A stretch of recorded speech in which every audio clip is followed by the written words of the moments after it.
E aí, meu povo, tudo bem? Como é que vocês estão? Voltando aqui para mais um vídeo no canal, e hoje a gente vai falar sobre Lavoura Arcaica, que na minha edição tá nesse volume aqui das obras completas de Raduan, que é só um livro mesmo. Tem tudo que ele escreveu aqui, e aparentemente não vai mais escrever nada, apesar dele ainda estar vivo. Mas hoje eu vou falar sobre Lavoura Arcaica. E, cara, Lavoura Arcaica é um livro, para dizer o mínimo, problemático. No melhor sentido, não estou falando mal não, porque é uma obra que eu gosto demais. Mas é um livro problemático, meio problemático da cabeça, sabe? O bom é que eu estudo isso, né? O bom é que eu estudo isso na faculdade, eu estudo, tipo, deliberadamente. Ninguém me obrigou a estudar esse livro. Bom, Lavoura Arcaica. Eu posso adiantar que eu gosto demais desse livro, eu já tinha lido.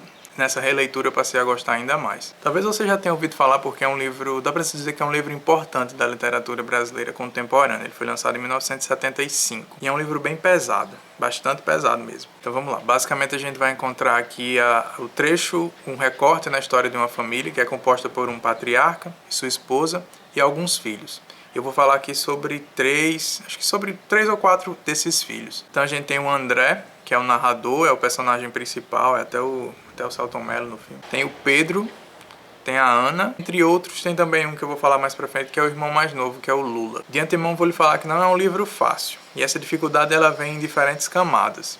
Na minha opinião, a camada principal de dificuldade desse livro é realmente a temática. E vamos dizer assim, a segunda camada de dificuldade seriam as vias de acesso a essas temáticas. Ou seja, que nesse caso seria, em grande parte, a linguagem do narrador, do personagem principal, André. Então nós temos aí um texto que é difícil de engolir, é um texto que é nem um pouco palatável. Ele é trágico, é violento, seja violência gráfica ou violência psicológica ou ainda violência sexual também.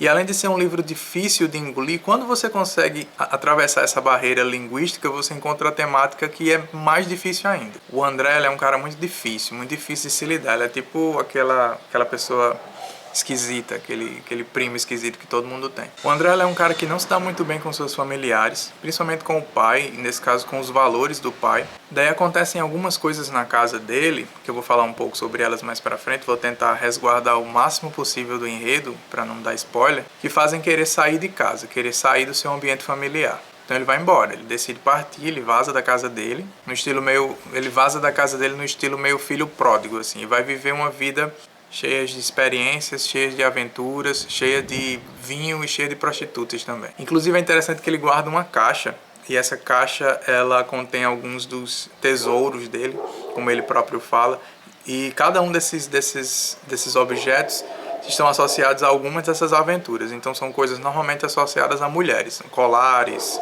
lenços, pulseiras, todas essas coisas estão guardadas nessa caixa que ele guarda com ele. Então a gente pode dizer que André ele tem uma personalidade que é, por um lado, rebelde, subversiva, altamente complexa, moralmente torta e é muito problemático. E aí vem a questão central do ponto de vista do livro, que é narrado por ele. Em grande parte narrado por ele, com exceção dos trechos que estão entre aspas, mas até os trechos que estão entre aspas, na verdade, são citações do próprio André. Então tudo passa pelo olhar dele, pela perspectiva dele. E os olhos, a questão dos olhos em Lavoura Arcaica tem um valor absurdo. Como é uma própria citação presente no livro, os olhos são a candeia do corpo, né? Que isso está lá em Lucas, está lá no Evangelho de Lucas, mas também aparece no livro. Então, se por um lado ele tem uma personalidade rebelde, uma personalidade problemática, por outro ele é extremamente retraído, sufocado, suprimido, silencioso, silenciado também. Então você tem um sujeito que é problemático, que é rebelde, enclausurado numa prisão de valores, uma prisão axiológica, para usar o termo chique, uma prisão de valores em conflito na cabeça do cara, ou seja, é como se ele fosse uma bomba relógio.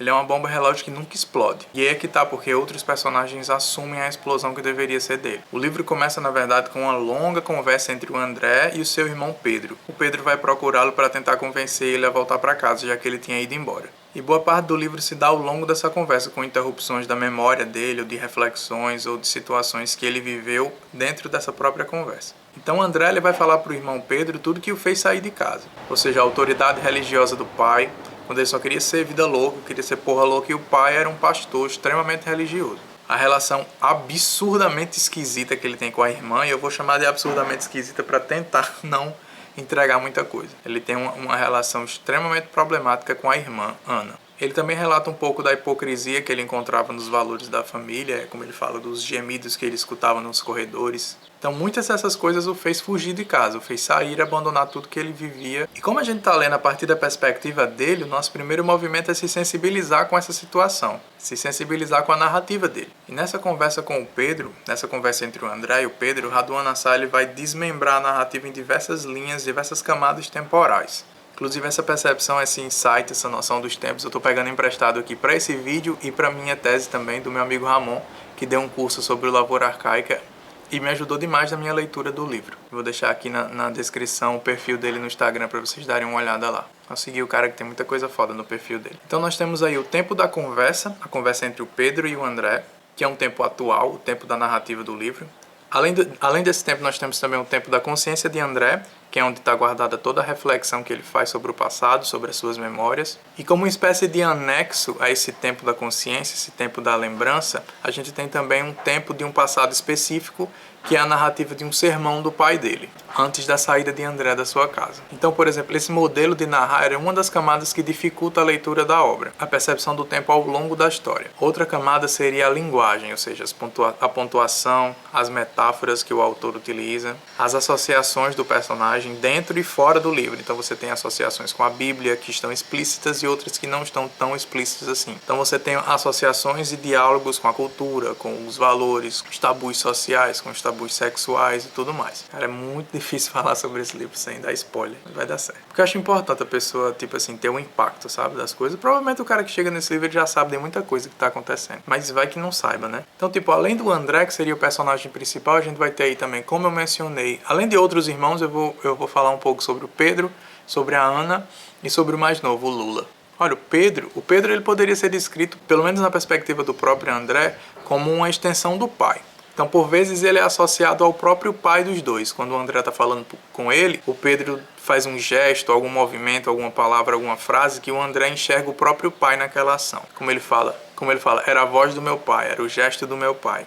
Era o peso da família inteira nas palavras de Pedro. E já que esse livro tem uma presença bíblica muito forte, o Pedro ele também invoca a figura do apóstolo Pedro e tudo o que está junto dele, todos os valores da narrativa bíblica, né? Então, junto com a figura religiosa de Pedro, a gente tem a ideia de uma fidelidade conflituosa, uma fidelidade em conflito, em crise, que é genial, porque Raduan ele entrega essa obediência em crise de uma forma que não é nem necessário sequer dar voz ao próprio Pedro. A gente percebe que essa crise está lá porque em certo momento ele precisa tomar decisões muito sérias, mas em momento algum essa decisão, esse momento, essa reflexão é desenvolvido no livro. E no entanto a gente observa com muita clareza. A gente sabe que a cabeça do Pedro está fervendo, está em conflito, tentando tomar um posicionamento sobre uma determinada situação, mas a gente não tem acesso a esse conflito, apesar de que ele está lá. Essa obediência do Pedro ao pai, ela meio que ecoa a obediência do apóstolo Pedro ao próprio Jesus, né? A gente sabe que ele tinha uma obediência, mas era uma obediência conflituosa, já que ele passou por aquela questão de negar e negar e negar. Isso é uma das partes que o Raduan Nassar vai ser muito genial nesse livro. O Pedro, ele tá com essa crise de posicionamento na cabeça, mas ele não tem espaço para se posicionar. Ele não tem espaço para falar, porque a narrativa ela é contada da perspectiva de André. Aliás, falando sobre não ter espaço para tomar um posicionamento, a gente pode falar um pouco sobre a Ana também.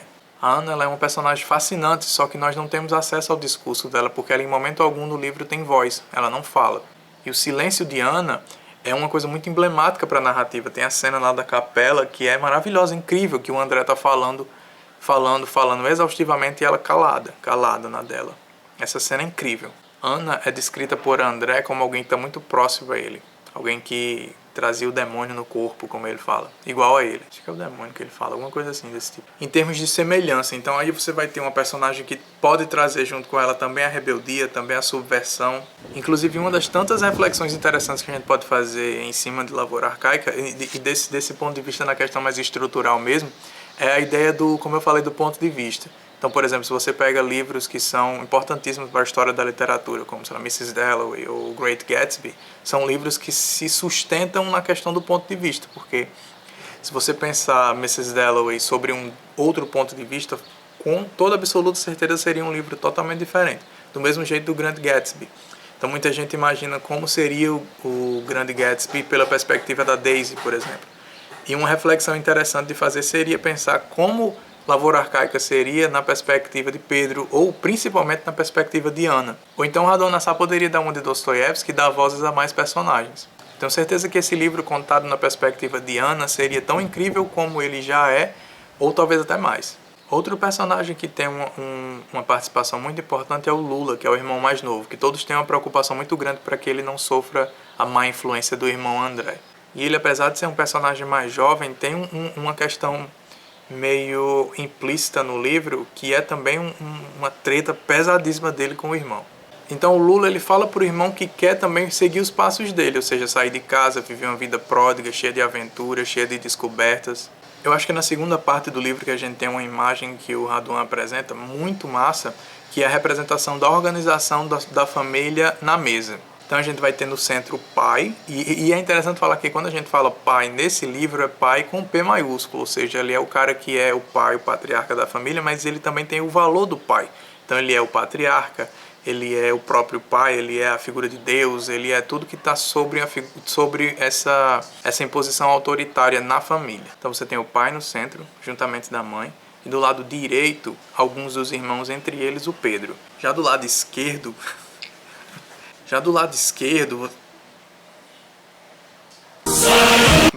você tem a galera meio problemática. Então tem o André, a Ana e o Lula. E essa imagem, o valor que essa imagem traz, ou seja, aquele que está à direita do pai, ela tem um valor muito absurdo para a narrativa. E a gente já sabe qual personalidade está encaixada de qual lado. Bom, um dos motivos principais que me levam a gostar desse livro é a questão das imagens que o autor traz. Cara, de uma poeticidade absurda, assim.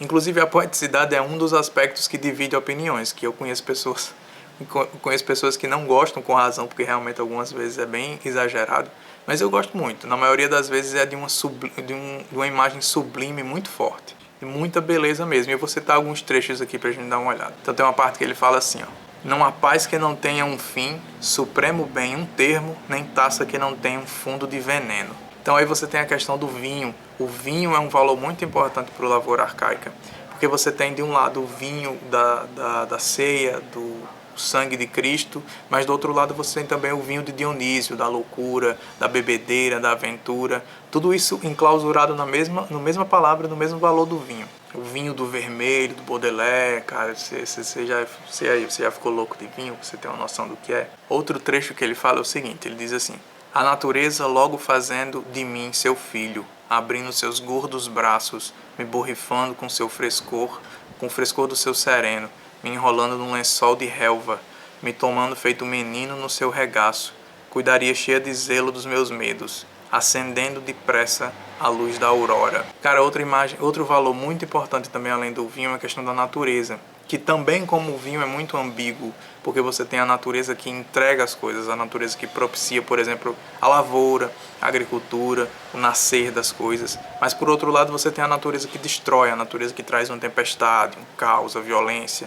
A violência da natureza é muito forte. É a natureza que dá o fruto, mas também é a natureza que tira com a enchente, com a tempestade, com a seca também. A natureza, ela é ao mesmo tempo calma, ela é aquela natureza que a gente lembra do refúgio dos românticos, por exemplo, mas ela também é caótica.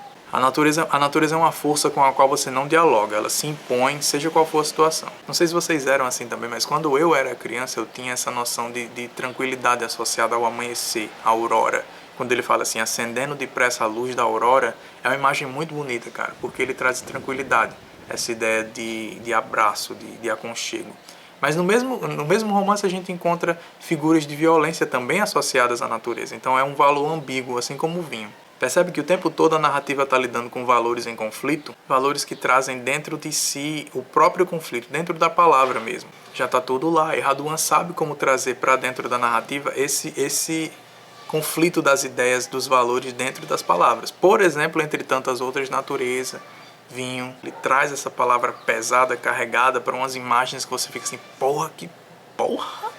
que ideia genial, não foi que esse cara tirou isso, sabe? Tem outra parte que ele diz assim: e de mãos dadas iremos juntos incendiar o mundo. Eu acho essa imagem muito massa, muito bonita. Tem outra também envolvendo o vinho, que essa é mais engraçada, que ele diz assim: deixe que o vinho vaze pelos teus poros, só assim é que se cultua o obsceno.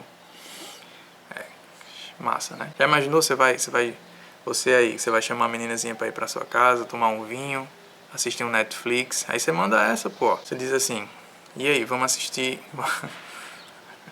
Vamos deixar o vinho vazar dos nossos poros e cultuar o obsceno? Pode crer. Depois você me agradece. Hashtag Cantadas Literárias. Então, outro aqui para terminar essa parte das citações, que ele diz assim, ó.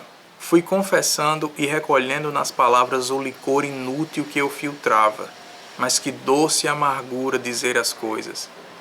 E aí você tem uma questão muito forte, um dos temas principais, na minha opinião, do livro, que é a ideia da incomunicabilidade. Então você tem personagens enclausurados com valores em conflito dentro de si mesmo, mas que não podem colocar para fora. Então você tem personagens silenciosos e silenciados. E ele fala aqui da doce amargura que é dizer as coisas. Cara, essa imagem ela é conflituosa, como as outras que eu citei, ou seja, doce amargura, mas ela tem uma força muito grande na narrativa inteira. Então, Ana tem coisas para falar que não fala. A mãe tem coisas para falar que não fala. Pedro, o irmão mais novo, o próprio André, o próprio pai. Então essa é uma constante comum entre todos os membros dessa família, a incomunicabilidade entre eles. Então aí você tem valores em conflito o tempo todo. Ou seja, ter o que dizer, mas não ter voz para isso, não ter espaço para isso. E daí nasce a angústia que vai se acumulando, que vai represando. O André é como se ele fosse uma represa prestes a explodir a qualquer momento. Cara, tem muita coisa. Outra coisa que eu gostaria de citar também é a narrativa do faminto, que ela está inserida dentro do sermão do pai. E o pai ele vai contar uma história, a história do faminto, que é toda uma narrativa à parte, mas que dialoga completamente com toda a narrativa, com o próprio André, que se coloca no lugar do faminto, no diálogo com o pai. É muito, muito, muito massa. Enfim, cara, eu vou finalizando aqui. Na minha opinião, é um livro pesado, é um livro complicado, mas que vale muito a pena. Pelas imagens, pelas metáforas, por esse conflito, por observar personagens que são essa bomba relógio de conflito e de valores extremamente problemáticos, mas humanos, e é incrível observar isso. Na minha opinião, vale muito a pena. Se liga aí, antes de gravar esses vídeos, eu deixo lá no Instagram aqui do Leitor Arriscado uma caixinha de perguntas, e eu peço para vocês deixarem comentários ou perguntas sobre o livro, para que eu comente aqui no vídeo. Se você ainda não segue o perfil do Instagram, dá uma conferida lá para participar dos vídeos mais de perto, de forma mais direta. Então, por exemplo, o Bruno fez uma pergunta muito interessante, propôs uma reflexão muito massa. Ele disse assim, ó: você acredita que a obra seria bem recebida hoje pelo seu teor e linguagem? Eu acho o seguinte, cara, eu arriscaria dizer que sim. Por quê? Porque um livro tão à flor da pele, assim como o Lavoura Arcaica, ele precisa de uma brecha no tempo, no contexto histórico dele, para dar certo. Talvez houvesse na época de produção uma tensão muito forte com a qual a gente hoje se identificaria, e que o leitor na época acabou se identificando também. Sabe, talvez a tensão da época com a qual o leitor se identificou, talvez fosse encontrada de forma semelhante hoje em dia. Então é muito comum a gente ter pessoas julgando as outras, principalmente na internet, é muito comum isso. Então, com certeza, as atitudes dos personagens como André, ou como a própria coragem do Raduan Assad de trazer esses temas para a literatura, com certeza iriam dar muito o que falar. A linguagem provavelmente seria hoje uma barreira, como foi na época, e vem sendo sempre. E repare que é importante dizer que eu não estou falando que a linguagem é difícil do ponto de vista do vocabulário, são palavras difíceis, não é isso. É mais uma questão de ser uma coisa muito intrincada. É um personagem complicado, com a cabeça problemática, ele também é epilético. Então tudo isso é preciso ser levado em consideração quando eu digo que a linguagem é difícil, porque é um cara que fala de forma difícil de compreender. Não é que ele use palavras complicadas, é porque o jeito que ele fala é difícil. Outra coisa que eu acho que faria com que o livro desse certo hoje é a questão do arcaico, porque Lavoura Arcaica ele dialoga com valores que são anteriores ao livro, são anteriores ao tempo no qual ele foi produzido, muito antigos mesmo. A ideia de uma atmosfera arcaica está presente no livro o tempo todo, com coisas que são anteriores à família, coisas que são anteriores aos valores com os quais os personagens estão em conflito. Então isso é algo que é atemporal. Ele deu certo na época do seu lançamento, assim como daria certo da mesma forma hoje em dia, na minha opinião. Então os valores que ecoaram na época ecoariam da mesma forma hoje em dia. Então valeu, Bruno, obrigado aí pela participação. Então vou ficando por aqui. Deixa aqui nos comentários se você achou interessante a leitura, se você ficou interessado em ler também. Valeu, até o próximo vídeo.